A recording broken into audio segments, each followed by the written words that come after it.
Hello, जय हिंद, नमस्कार दोस्तों। आप सभी का स्वागत है आपके अपने YouTube channel online GK free classes में। आज के इस क्लास में हम रेलवे ग्रुप डी परीक्षा 2025 के लिए बहुत ही इम्पोर्टेंट क्वेश्चन पेपर लेकर आए हैं। और मेरे भाई, इस क्वेश्चन पेपर के अंदर हम उन्हीं क्वेश्चनों को कवर करेंगे जो क्वेश्चन आपके रेलवे ग्रुप डी एग्जाम 2025 के लिए इम्पोर्टेंट रहेंगे। इसलिए इस क्लास को आपको कंप्लीट देखना है और इस क्लास के एंड में आपको बताना है कि आपके टोटल कितने क्वेश्चन है सही होते हैं। और यदि आप हमारे इस यूट्यूब चैनल से पहली बार जुड़े हैं तो इस यूट्यूब चैनल को कर लीजिए सब्सक्राइब और बेल आइकन को प्रेस करना, ताकि ऐसी शानदार क्लास का नोटिफिकेशन आपको सबसे पहले देखने को मिले। तो चलिए शुरू करते हैं आज के इस क्लास को बिना देरी के।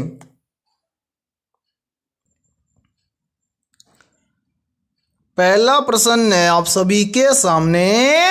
नीचे दिए गए प्रश्न में प्रश्न चिन्ह के स्थान पर आने वाली संख्या को ज्ञात करें। यानी कि पहला प्रश्न आप सभी के सामने नंबर एनालॉजी से संबंधित प्रश्न दिया गया है और आपसे पूछा गया है कि जिस प्रकार से 8 का संबंध है 32 के साथ में, उसी प्रकार से 14 का संबंध किस संख्या के साथ में होगा। तो मेरे भाई, इस टाइप के प्रश्न को आप एग्जाम में देखते हैं फटाफट से कैसे सोल्व करेंगे।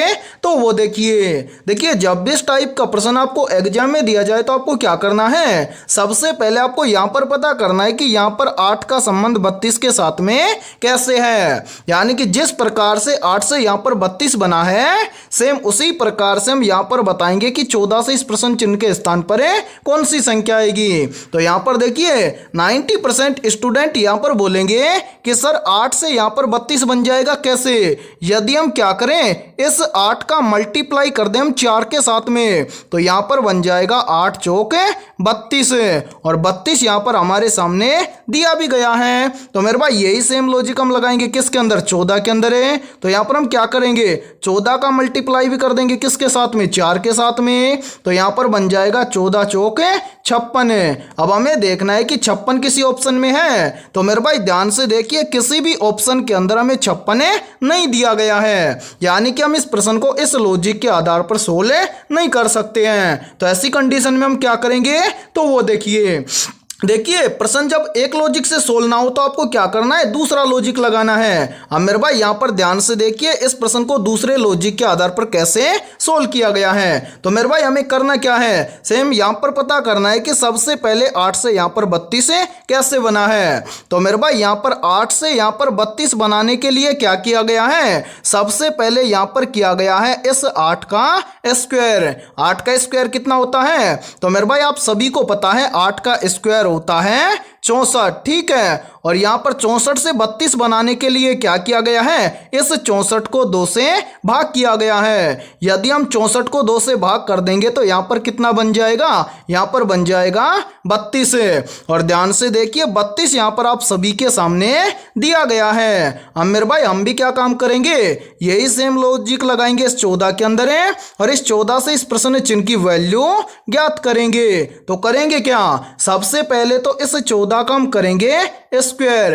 14 का स्क्वायर कितना होता है, तो मेरे भाई 14 का स्क्वायर होता है 196। अब हम क्या करेंगे, इस 196 को 2 से भाग कर देंगे। तो 196 को 2 से भाग कर देंगे तो यहां पर कितना बचेगा, यहां पर बनेगा 98, ठीक है। यानी कि इस प्रश्न चिन्ह के स्थान पर संख्या भरी जाएगी 98। और मेरे भाई ध्यान से देखिए 98 में दिया गया है ऑप्शन बी के अंदर है। तो पहले प्रश्न के अंदर ऑप्शन बी हो जाएगा सभी का करेक्ट आंसर है। तो उम्मीद करता हूं कि पहला प्रश्न आपको अच्छे से क्लियर हो गया होगा। और जब भी इस टाइप का प्रश्न आपको एग्जाम में दिया जाएगा तो फटाफट से सोल्व कर लेंगे, ठीक है। तो चलिए फिर अगला प्रश्न देखते हैं।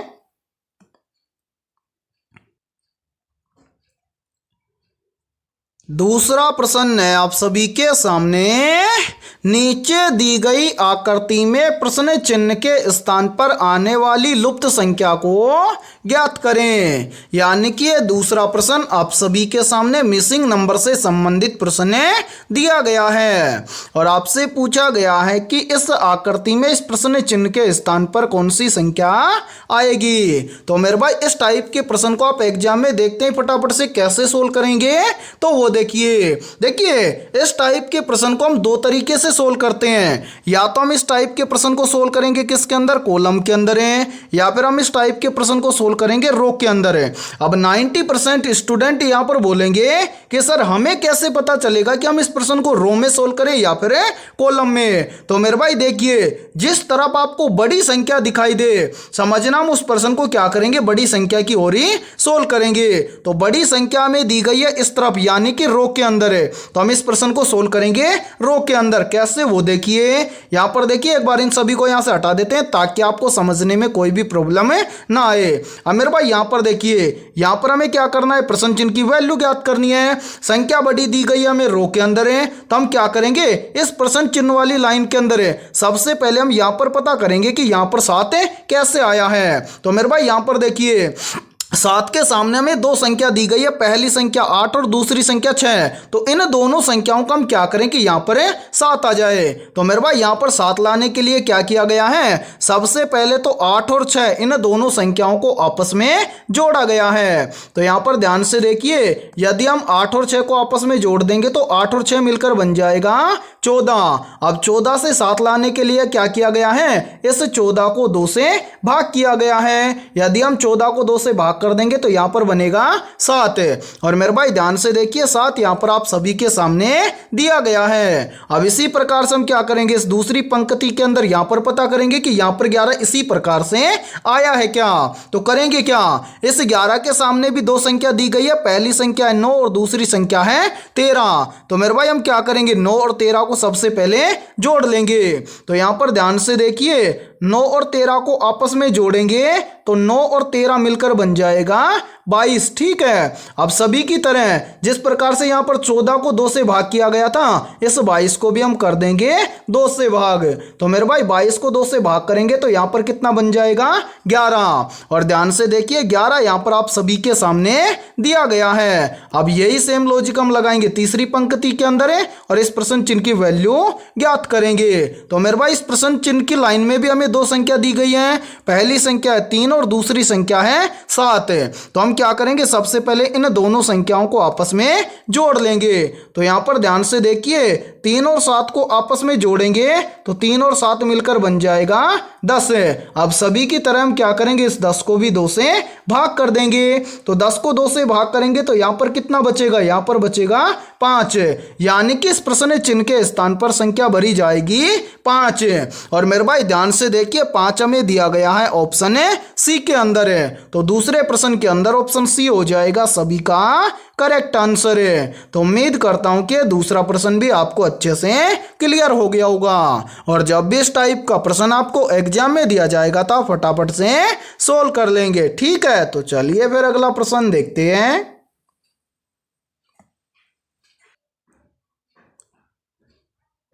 तीसरा प्रश्न है आप सभी के सामने, नीचे दिए गए प्रश्न में प्रश्न चिन्ह के स्थान पर आने वाली संबंधित संख्या को ज्ञात करें। यानी कि तीसरा प्रश्न आप सभी के सामने नंबर एनालॉजी से संबंधित प्रश्न दिया गया है और आपसे पूछा गया है कि जिस प्रकार से 11 का संबंध है 22 के साथ में, उसी प्रकार से 13 का संबंध किस संख्या के साथ में होगा। तो मेरे भाई इस टाइप के प्रश्न को आप एग्जाम में देखते ही फटाफट से कैसे सोल्व करेंगे।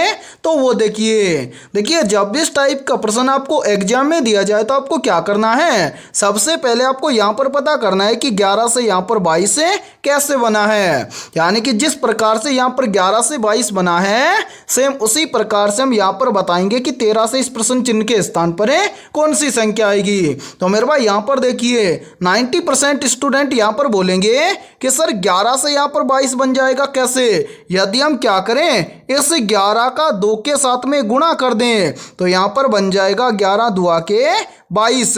ठीक है, और यही सेम लॉजिक हम लगाएंगे किसके अंदर, 13 के अंदर है। तो यहाँ पर भी हम क्या करेंगे, इस 13 का गुणा कर देंगे 2 के साथ में, तो मेरे भाई यहाँ पर बन जाएगा 13 दुआ के 26। क्या किसी ऑप्शन में 26 है? तो नहीं सर, किसी भी ऑप्शन के अंदर हमें 26 नहीं दिया गया है, यानी कि इस प्रश्न को इस लॉजिक के आधार पर हम सोल्व नहीं कर सकते हैं। अब ऐसी कंडीशन में हम क्या करेंगे मेरे भाई, दूसरा लॉजिक लगाएंगे। तो दूसरा लॉजिक हम कब लगाएंगे, जब हमें दूसरा लॉजिक याद होगा तब। ठीक है, अब यहां पर ध्यान से समझिए इस प्रश्न को दूसरे किस लॉजिक के आधार पर सोल्व किया गया है। तो यहां पर देखिए मेरे भाई, यहाँ पर 11 से 22 बनाने के लिए क्या किया गया है, सबसे पहले इस 11 की दोनों संख्याओं को आपस में जोड़ा गया है। तो यहाँ पर ध्यान से देखिए, यदि हम 11 की दोनों संख्याओं को आपस में जोड़ देंगे तो 1 और 1 मिलकर बन जाएगा 2। और मेरे भाई यदि हम इस 2 का गुणा इसी 11 के साथ में कर दें तो यहाँ पर बन जाएगा 11 दुआ के 22। और ध्यान से देखिए 22 यहाँ पर आप सभी के सामने दिया गया है। अब यही सेम लॉजिक हम लगाएंगे 13 के अंदर है, और 13 से इस प्रश्न चिन्ह की वैल्यू ज्ञात करेंगे। तो मेरे भाई करेंगे क्या, सबसे पहले तो इस 13 के दोनों अंकों को आपस में जोड़ लेंगे। तो यहाँ पर देखिए 13 के दोनों अंकों को आपस में जोड़ लेंगे तो 1 और 3 मिलकर बन जाएगा 4। और मेरे भाई इस 4 का गुणा कर देंगे हम इसी 13 के साथ में। तो यहाँ पर देखिए 4 का गुणा 13 के साथ में कर देंगे तो यहाँ पर बन जाएगा 13 चौके 52, यानी कि इस प्रश्न चिन्ह के स्थान पर संख्या भरी जाएगी 52। अब हमें देखना है कि संख्या 52 किसी ऑप्शन में है। तो हाँ सर, संख्या 52 हमें दी गई है ऑप्शन बी के अंदर है। तो तीसरे प्रश्न के अंदर ऑप्शन बी हो जाएगा सभी का करेक्ट आंसर है। तो उम्मीद करता हूं कि तीसरा प्रश्न भी आपको अच्छे से क्लियर हो गया होगा। और जब भी इस टाइप का प्रश्न आपको एग्जाम में दिया जाएगा तो फटाफट से सोल्व कर लेंगे। और यहाँ पर देखिए आप सभी के लिए बहुत ही इंपॉर्टेंट सूचना है, यदि आप पहली बार के अंदर रेलवे ग्रुप डी एग्जाम के अंदर सिलेक्शन लेना चाहते हैं या फिर ग्रुप डी एग्जाम को क्रैक करना चाहते हैं तो मेरे भाई हमने आपके रेलवे ग्रुप डी एग्जाम 2025 के लिए जीके, जीएस, साइंस, मैथमेटिक्स और रीजनिंग यानी कि ऑल सब्जेक्ट के ऊपर मोस्ट इंपोर्टेंट क्वेश्चनों का मास्टर पीडीएफ सेट तैयार किया है। और इस मास्टर पीडीएफ सेट के अंदर हमने रामबाण क्वेश्चनों को कवर किया है। तो मेरे भाई जो भी अभ्यर्थी ये मास्टर पीडीएफ सेट लेना चाहता है वो हमारे इस व्हाट्सएप नंबर पर कांटेक्ट करके ले सकता है। और इस मास्टर पीडीएफ सेट की प्राइस हमने रखी है मात्र और मात्र 51 रुपये, यानी कि 51 रुपये की फीस के अंदर आपको मास्टर पीडीएफ सेट दिया जाएगा। और मेरे भाई इस मास्टर पीडीएफ सेट के अंदर हमने ऑल सब्जेक्ट के लगभग 21,000 प्लस क्वेश्चनों को अच्छे से तैयार किया है और सभी क्वेश्चन आपको सॉल्यूशन के साथ में मिलने वाले हैं। और मैं आप सभी को यह गारंटी देता हूं, यदि आप रेलवे ग्रुप डी एग्जाम 2025 से पहले इस कंप्लीट मास्टर पीडीएफ सेट को अच्छे से तैयार कर लेते हो तो आप पहली बार के अंदर रेलवे ग्रुप डी एग्जाम को क्रैक कर जाओगे। तो जिस भी अभ्यर्थी को यह मास्टर पीडीएफ सेट लेना है वो हमारे इस व्हाट्सएप नंबर पर कॉन्टेक्ट करके ले सकता है। ठीक है, तो चलिए फिर अगला प्रश्न देखते हैं। चौथा प्रश्न है आप सभी के सामने, नीचे दी गई श्रृंखला श्रेणी में प्रश्न चिन्ह के स्थान पर आने वाली संख्या को ज्ञात करें। यानी कि चौथा प्रश्न आप सभी के सामने सीरीज से संबंधित प्रश्न दिया गया है और आपसे पूछा गया है कि सीरीज में इस प्रश्न चिन्ह के स्थान पर कौन सी संख्या आएगी। मेरे भाई मोस्ट इंपोर्टेंट प्रश्न है ये और इस टाइप के प्रश्न एग्जाम के अंदर बार बार रिपीट होते हैं। तो इस टाइप के प्रश्न को आप एग्जाम में देखते हैं कैसे सोल्व करेंगे, तो वो देखिए यहां पर देखिए मेरे भाई, सबसे पहले सीरीज में हमें संख्या दी गई है 4, उसके बाद में संख्या दी गई है 8। तो 4 से 8 कैसे बनेगा, तो यहां पर देखिए यदि इस 4 का हम क्या कर दें, दोगुना कर दें तो यहां पर बन जाएगा 8। फिर देखिए इसी प्रकार से यहां पर क्या किया गया है, 12 के जस्ट आगे संख्या दी गई है 24। तो यहां पर 12 से 24 कैसे बनेगा, तो यहां पर देखिए यदि हम यहां पर भी 12 का दोगुना कर दें तो 12 का दोगुना होता है 24। अब इसी प्रकार से हमें क्या करना है, 18 से इस प्रश्न चिन्ह की वैल्यू निकालनी है। तो मेरे भाई 18 से इस प्रश्न चिन्ह की वैल्यू निकालने के लिए हम क्या करेंगे, तो वो देखिए सबसे पहले देखिए 4 से 8 बनाने के लिए क्या किया, 4 का 2 गुना। 12 से 24 बनाने के लिए क्या किया, 12 का 2 गुना। अब इसी प्रकार से 18 से इस प्रश्न चिन्ह की वैल्यू ज्ञात करने के लिए हम क्या कर देंगे, 18 का कर देंगे 2 गुना। तो मेरे भाई 18 का 2 गुना कितना होता है, तो 18 का 2 गुना होता है 36, यानी कि इस प्रश्न चिन्ह के स्थान पर संख्या भरी जाएगी 36। अब हमें देखना है कि 36 किसी ऑप्शन में है, तो आंसर है 36 हमें दिया गया है ऑप्शन एक के अंदर है। तो चौथे प्रश्न के अंदर ऑप्शन ए हो जाएगा सभी का करेक्ट आंसर है। तो उम्मीद करता हूं कि चौथा प्रश्न भी आपको अच्छे से क्लियर हो गया होगा। और जब भी इस टाइप का प्रश्न आपको एग्जाम में दिया जाएगा तो आप फटाफट से सोल्व कर लेंगे। और मेरे भाई आपको हर क्लास के अंदर जो भी क्वेश्चन मिलेगा सभी के सभी क्वेश्चन आपको अलग मिलेंगे और सभी क्वेश्चनों के अंदर अलग लॉजिक लगने वाला है। तो एग्जाम तक आप जरूर जुड़े रहिए, क्योंकि इस टाइप के प्रश्न आपके एग्जाम के अंदर बार बार रिपीट होते हैं। ठीक है, तो चलिए फिर अगला प्रश्न देखते हैं।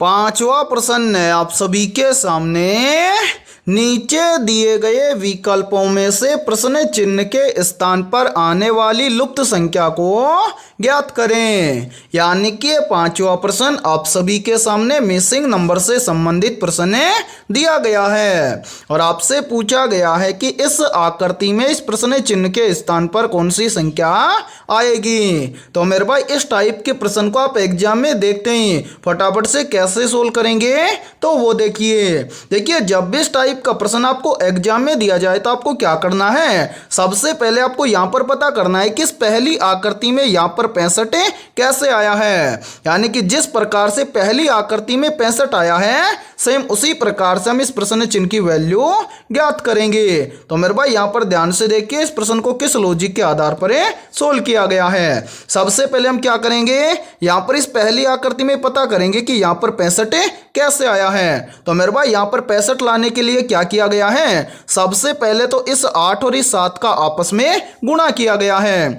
तो यहां पर देखिए यदि हम 8 और 7 का आपस में गुणा कर देंगे तो यहां पर बन जाएगा 8 और 7 के 56। ठीक है, और इस 56 के अंदर यहां पर प्लस किया गया है इस तीसरी संख्या इस 9 को। तो ध्यान से देखिए यदि हम 56 के अंदर 9 को ऐड कर देंगे तो 56 और 9 मिलकर बन जाएगा 65। और मेरे भाई ध्यान से देखिए 65 यहां पर आप सभी के सामने दिया गया है। अब यही सेम लॉजिक हम लगाएंगे इस दूसरी आकृति के अंदर और इस प्रश्न चिन्ह की वैल्यू ज्ञात करेंगे। तो करेंगे क्या, सबसे पहले तो मेरे भाई इस 8 और इस 3 को आपस में क्या कर लेंगे, गुणा कर लेंगे। तो यहां पर देखिए 8 और 3 को आपस में गुणा कर देंगे तो यहां पर बन जाएगा 8 तिये 24। ठीक है, और इस 24 के अंदर हम क्या कर देंगे, प्लस कर देंगे इस तीसरी संख्या को। तो मेरे भाई यहां पर देखिए हम इसको नीचे लिख लेते हैं। ठीक है, यहां पर देखिए यहां पर 8 का गुणा 3 के साथ में किया तो कितना है, 24 है। अब 24 के अंदर हम क्या कर देंगे, इस तीसरी संख्या को ऐड कर देंगे। तो 24 के अंदर 10 को ऐड कर देंगे तो 24 और 10 मिलकर बन जाएगा 34। यानी कि इस प्रश्न चिन्ह के स्थान पर संख्या भरी जाएगी 34। और मेरे भाई ध्यान से देखिए 34 हमें दिया गया है ऑप्शन बी के अंदर है। तो पांचवें प्रश्न के अंदर ऑप्शन बी हो जाएगा सभी का करेक्ट आंसर है। तो उम्मीद करता हूं कि पांचवा प्रश्न भी आपको अच्छे से क्लियर हो गया होगा। और जब भी इस टाइप का प्रश्न आपको एग्जाम में दिया जाएगा तो आप फटाफट से सोल्व कर लेंगे। ठीक है, तो चलिए फिर अगला प्रश्न देखते हैं।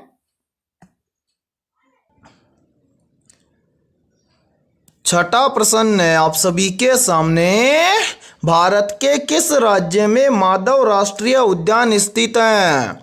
ऑप्शन ए मणिपुर राज्य में, ऑप्शन बी है हिमाचल प्रदेश राज्य में, ऑप्शन सी है मध्य प्रदेश राज्य में और ऑप्शन डी है पंजाब राज्य में। तो यहाँ पर देखिए इन चारों में से करेक्ट आंसर हो जाएगा सभी का ऑप्शन है सी, यानी कि भारत के मध्य प्रदेश राज्य में माधव राष्ट्रीय उद्यान स्थित है। तो छठे प्रश्न के अंदर करेक्ट आंसर हो जाएगा सभी का ऑप्शन है सी। और मेरे भाई यहाँ पर देखिए यहीं से एक क्वेश्चन और पूछा जाता है और ये क्वेश्चन भी काफी बार एग्जाम के अंदर रिपीट होता है। प्रश्न पूछा जाता है कि भारत के किस राज्य में सर्वाधिक वन क्षेत्र पाया जाता है। तो मेरे भाई याद रखना, जो भारत का मध्य प्रदेश राज्य है, इस मध्य प्रदेश राज्य में सर्वाधिक मात्रा में वन क्षेत्र पाया जाता है। ठीक है, तो चलिए फिर अगला प्रश्न देखते हैं।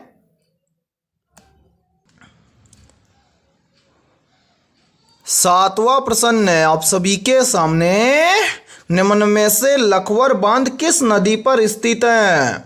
ऑप्शन ए पवना नदी पर है, ऑप्शन बी है यमुना नदी पर है, ऑप्शन सी है चंबल नदी पर है और ऑप्शन डी है बेतवा नदी पर है। तो जल्दी से बताइए इन चारों में से करेक्ट आंसर है क्या होगा। आपसे पूछा गया है कि लखवर बांध किस नदी पर स्थित है। तो यहाँ पर देखिए इन चारों में से करेक्ट आंसर हो जाएगा सभी का ऑप्शन है बी, यानी कि लखवर बांध यमुना नदी पर स्थित है। तो 7वें प्रश्न के अंदर करेक्ट आंसर हो जाएगा सभी का ऑप्शन है बी। और मेरे भाई यहाँ पर याद रखना, काफी बार एग्जाम के अंदर पूछ लिया जाता है कि लखवर बांध किस राज्य में स्थित है। तो याद रखना लखवर बांध भारत के उत्तराखंड राज्य में स्थित है। ठीक है, तो चलिए फिर अगला प्रश्न देखते हैं।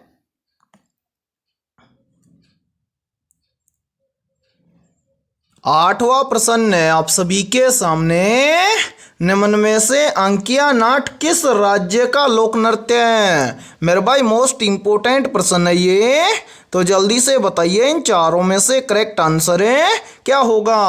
आपसे पूछा गया है कि निम्न में से अंकिया नाट किस राज्य का लोक नृत्य है। तो यहाँ पर देखिए इन चारों में से करेक्ट आंसर हो जाएगा सभी का ऑप्शन है सी, यानी कि अंकिया नाट भारत के असम राज्य का लोक नृत्य है। तो 8वें प्रश्न के अंदर करेक्ट आंसर हो जाएगा सभी का ऑप्शन है सी। तो चलिए फिर अगला प्रश्न देखते हैं।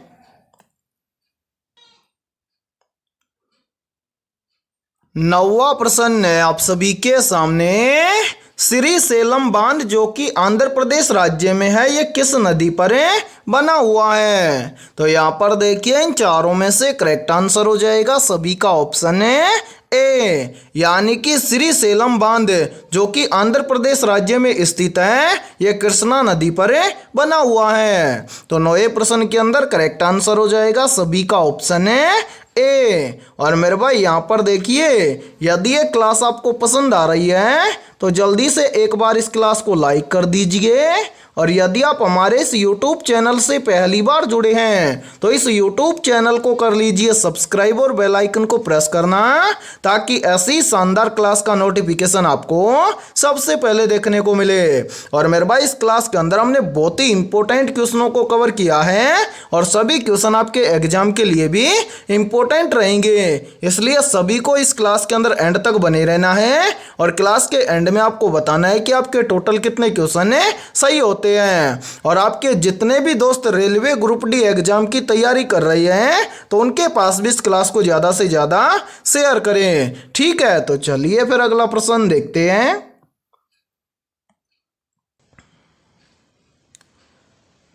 10वां प्रश्न है आप सभी के सामने, भारत सरकार के कार्य संचालन के बारे में किस अनुच्छेद में बताया गया है। ऑप्शन ए अनुच्छेद 76 में, ऑप्शन बी अनुच्छेद 77 में, ऑप्शन सी अनुच्छेद 79 में और ऑप्शन डी है अनुच्छेद 80 में। तो जल्दी से बताइए इन चारों में से करेक्ट आंसर क्या होगा।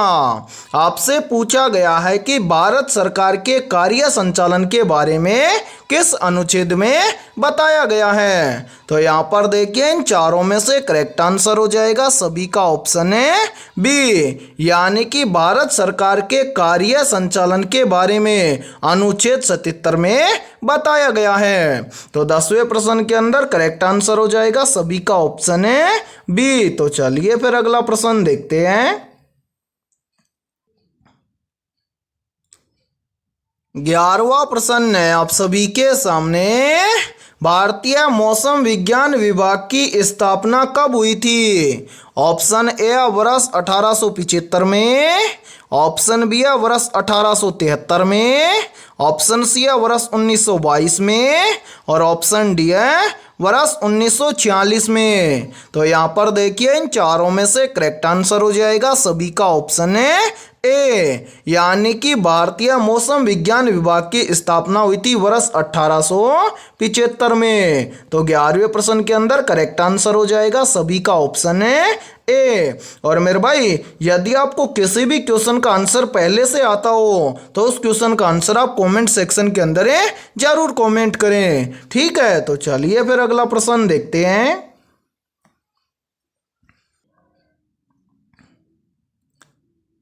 12वां प्रश्न है आप सभी के सामने, निम्नलिखित में से किसका सबसे कम गलनांक है? ऑप्शन ए है आयरन का, ऑप्शन बी है नाइट्रोजन का, ऑप्शन सी है आयोडीन का और ऑप्शन डी है लेड का। तो यहाँ पर देखिए इन चारों में से करेक्ट आंसर हो जाएगा सभी का ऑप्शन है बी, यानी कि इन सभी में से नाइट्रोजन का सबसे कम गलनांक है। तो 12वें प्रश्न के अंदर करेक्ट आंसर हो जाएगा सभी का ऑप्शन है बी। तो चलिए फिर अगला प्रश्न देखते हैं। 3रा प्रश्न है आप सभी के सामने, निम्नलिखित तत्वों में से किसकी परमाणु संख्या कैल्शियम की तुलना में अधिक होती है? ऑप्शन ए है क्लोरीन की, ऑप्शन बी है आर्गन की, ऑप्शन सी है सल्फर की और ऑप्शन डी है स्कैंडियम की। तो जल्दी से बताइए इन चारों में से करेक्ट आंसर क्या होगा? आपसे पूछा गया है कि निम्नलिखित तत्वों में से किसकी परमाणु संख्या कैल्शियम की तुलना में अधिक है? तो यहाँ पर देखिए इन चारों में से करेक्ट आंसर हो जाएगा सभी का ऑप्शन है डी, यानी कि इन सभी में से जो स्कैंडियम तत्व है मेरे भाई, इस स्कैंडियम तत्व की जो परमाणु संख्या है ये कैल्शियम की तुलना में अधिक है। तो 13वें प्रश्न के अंदर करेक्ट आंसर हो जाएगा सभी का ऑप्शन है डी। तो चलिए फिर अगला प्रश्न देखते हैं। 14वां प्रश्न है आप सभी के सामने, निम्नलिखित में से इमली में पाए जाने वाले अम्ल का नाम बताइए। या फिर देखिए इसी प्रश्न को एग्जाम के अंदर घुमाकर ऐसे भी पूछ लिया जाता है। प्रश्न पूछा जाता है कि इमली में कौन सा अम्ल पाया जाता है? तो यहाँ पर देखिए इन चारों में से करेक्ट आंसर हो जाएगा सभी का ऑप्शन है बी, यानी कि इमली में टार्ट्रिक अम्ल पाया जाता है। तो 14वें प्रश्न के अंदर करेक्ट आंसर हो जाएगा सभी का ऑप्शन है बी। तो चलिए फिर अगला प्रश्न देखते हैं। 15वां प्रश्न है आप सभी के सामने, किसी तत्व की रासायनिक प्रकृति निम्नलिखित में से किस पर निर्भर करती है? ऑप्शन ए प्रोटॉन पर है, ऑप्शन बी है आवेश पर है, ऑप्शन सी है संयोजी इलेक्ट्रॉन पर है और ऑप्शन डी है इनमें से कोई नहीं। तो यहाँ पर देखिए इन चारों में से करेक्ट आंसर हो जाएगा सभी का ऑप्शन है सी, यानी कि किसी तत्व की रासायनिक प्रकृति उस तत्व के संयोजी इलेक्ट्रॉन पर निर्भर करती है। या फिर हम बोल सकते हैं कि किसी तत्व की रासायनिक प्रकृति संयोजी इलेक्ट्रॉन पर निर्भर करती है। तो 15वें प्रश्न के अंदर करेक्ट आंसर हो जाएगा सभी का ऑप्शन है सी। और मेरे भाई मोस्ट इंपोर्टेंट प्रश्न है ये, और इस प्रश्न पर आप स्टार जरूर लगा लेना क्योंकि ये प्रश्न एग्जाम के अंदर पूछा जा सकता है, ठीक है। तो चलिए फिर अगला प्रश्न देखते हैं।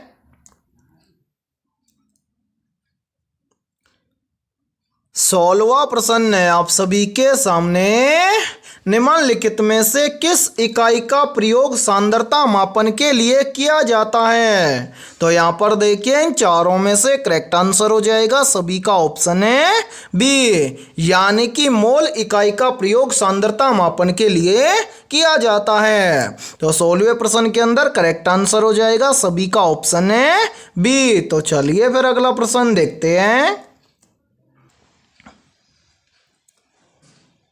17वां प्रश्न है आप सभी के सामने, दूर से चमकते पिंड के तापमान को किस यंत्र से निर्धारित करते हैं?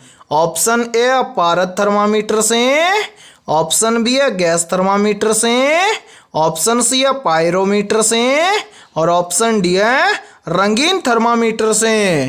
तो यहाँ पर देखिए इन चारों में से करेक्ट आंसर हो जाएगा सभी का ऑप्शन है सी, यानी कि दूर से चमकते पिंड के तापमान को पायरोमीटर यंत्र से निर्धारित किया जाता है। तो 17वें प्रश्न के अंदर करेक्ट आंसर हो जाएगा सभी का ऑप्शन है सी। तो चलिए फिर अगला प्रश्न देखते हैं।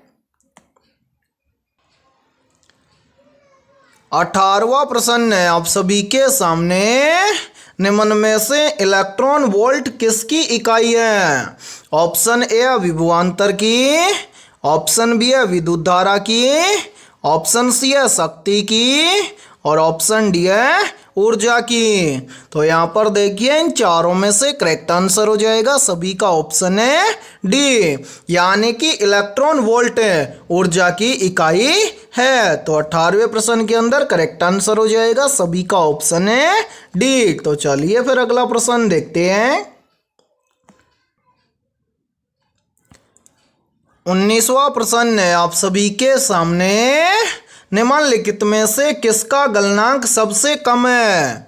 ऑप्शन ए क्रोमियम का, ऑप्शन बी है हाइड्रोजन का, ऑप्शन सी है जिंक का और ऑप्शन डी है सिल्वर का। तो यहाँ पर देखिए इन चारों में से करेक्ट आंसर हो जाएगा सभी का ऑप्शन है बी, यानी कि इन सभी में से हाइड्रोजन का गलनांक सबसे कम है। तो 19वें प्रश्न के अंदर करेक्ट आंसर हो जाएगा सभी का ऑप्शन है बी। और मेरे भाई यहाँ पर देखिए आप सभी के लिए बहुत ही इंपॉर्टेंट सूचना है, यदि आप पहली बार के अंदर रेलवे ग्रुप डी एग्जाम 2025 को क्रैक करना चाहते हैं तो मेरे भाई हमने आपके रेलवे ग्रुप डी एग्जाम 2025 के लिए मास्टर पीडीएफ सेट तैयार किया है। और जो भी अभ्यर्थी ये मास्टर पीडीएफ सेट लेना चाहता है वो हमारे इस व्हाट्सएप नंबर पर कांटेक्ट करके ले सकता है। व्हाट्सएप नंबर है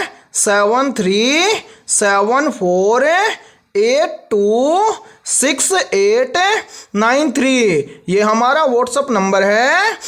इस व्हाट्सएप नंबर पर आप कांटेक्ट करके इस मास्टर पीडीएफ सेट को ले सकते हैं। और मेरे भाई इस मास्टर पीडीएफ सेट की प्राइस हमने रखी है मात्र और मात्र 51 रुपये, यानी कि 51 रुपये की फीस के अंदर आपको ऑल सब्जेक्ट के ऊपर मोस्ट इंपोर्टेंट क्वेश्चनों का मास्टर पीडीएफ सेट दिया जाएगा। और मैं आप सभी को ये गारंटी देता हूँ यदि आप रेलवे ग्रुप डी एग्जाम 2025 से पहले यदि आप इस मास्टर पीडीएफ सेट को अच्छे से तैयार कर लेते हो तो आप पहली बार के अंदर रेलवे ग्रुप डी एग्जाम 2025 को क्रैक कर जाओगे। और मेरे भाई इस मास्टर पीडीएफ सेट के अंदर आपको सभी क्वेश्चन फुल सॉल्यूशन के साथ में मिलने वाले हैं। तो जल्दी से जाइए और इस व्हाट्सएप नंबर पर आप कांटेक्ट करके इस मास्टर पीडीएफ सेट को ले लीजिए और एग्जाम से पहले अपनी तैयारी को मजबूत बना लीजिए। ठीक है, तो चलिए फिर अगला प्रश्न देखते हैं।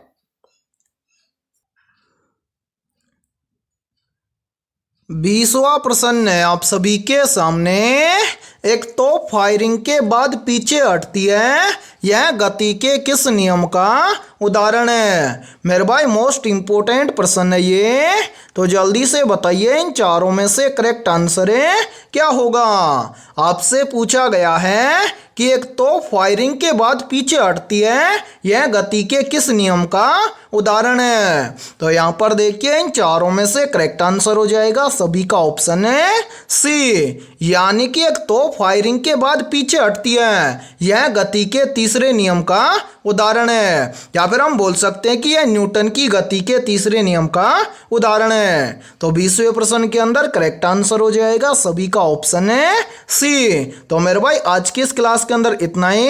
यदि ये क्लास आपको पसंद आई है तो जल्दी से एक बार इस क्लास को लाइक कर दीजिए और यदि आप इस YouTube चैनल से पहली बार जुड़े हैं तो इस YouTube चैनल को कर लीजिए सब्सक्राइब और बेल आइकन को प्रेस करना, ताकि ऐसी शानदार क्लास का नोटिफिकेशन आपको सबसे पहले देखने को मिले। और आज की इस क्लास के अंदर हमने 20 मोस्ट इंपोर्टेंट क्वेश्चन करवाए हैं। तो इन 20 में से आपके कितने क्वेश्चन सही होते हैं सभी को कमेंट सेक्शन के अंदर कमेंट करके बताना है। और मेरे भाई जिन भी अभ्यर्थियों के इन 20 में से लगभग 17 प्लस क्वेश्चन सही हुए हैं तो समझना उनकी तैयारी बेहतर है। तो फिर मिलते हैं ऐसे ही बेहतरीन क्वेश्चनों के साथ सुबह 7 बजे।